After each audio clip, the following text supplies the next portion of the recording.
tế dòng điên hồng bay tua in pasian tapa Jesus Christ hi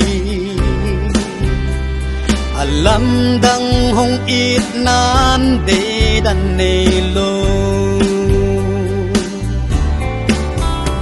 sing lam te tung ina tik tui hong phul Jesus pang pan nun tak na tui hong luang tua tui adon mi te dang tak non lu aton tung in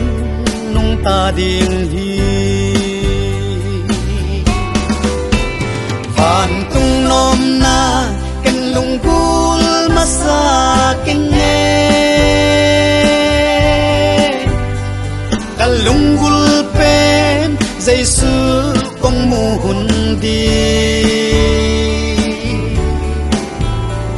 mi siang thâu te mei tung nong pi ni chiang in nong in na khut pon ka len ding a kalung lam na luan khi in chin ken te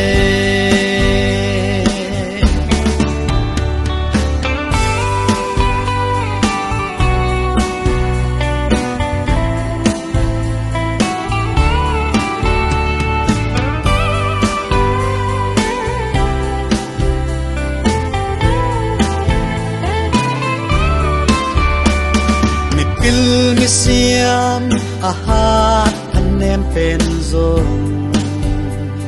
hong tui suak sa kha siang tho nong lon chiang hong suak ta sak lam zel hong kap sak zel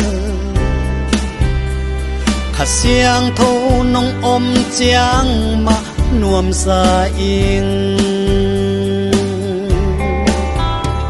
thằng van khopi